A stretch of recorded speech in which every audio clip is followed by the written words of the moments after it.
MIDI Out. On this tab, you can see a table of your MIDI devices. You can change the width of all columns by dragging the separators. If you double-click on a separator, the column will resize to fit the width of its largest value. You can't sort or filter anything in this table. In the table you can see name, the name of the device assigned in Streamer.Bot. Device name, the name of the device recognized by your operating system. After open, indicates whether Streamer.Bot is set to automatically open connection when Streamer.Bot starts. Reconnect indicates whether Streamer.Bot should attempt to reconnect if the connection is lost or a previous connection attempt failed. Status shows the current connection status.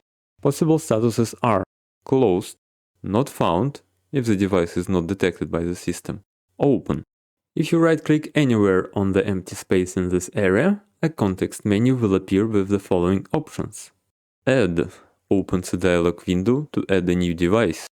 When adding a new device, you must first connect it to your computer, so that it appears in the drop-down menu. Then, you can change its name if you want. Additionally, configure the following. Enable after open if you want Streamer.Bot to open connection automatically on startup. Enable reopen if you want Streamer.Bot to attempt reconnection when the connection is lost. Set the reconnection interval, how often Streamer.Bot should retry if disconnected. After configuring these settings, click OK and the new connection will be added to the end of the list. You must manually connect it the first time to verify that everything is working. If successful, the status should change to open. If you right-click on a device, a context menu will appear with the following options. Add opens a dialog window to add a new device. Edit opens the same dialog window but pre-populated with data from the selected device. Delete prompts you to confirm the deletion of the selected device. Keyboard shortcut Delete. Beware, when you create a device, it is assigned a unique internal ID. If any sub-actions are using this device, they will stop working.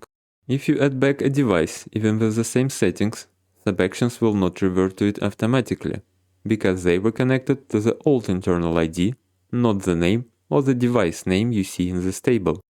If a connection is currently opened, you cannot edit or delete it. After open, checkbox to enable or disable after connect. Reopen, checkbox to enable or disable automatic reconnection. Open, close, opens or closes the selected connection depending on its current state.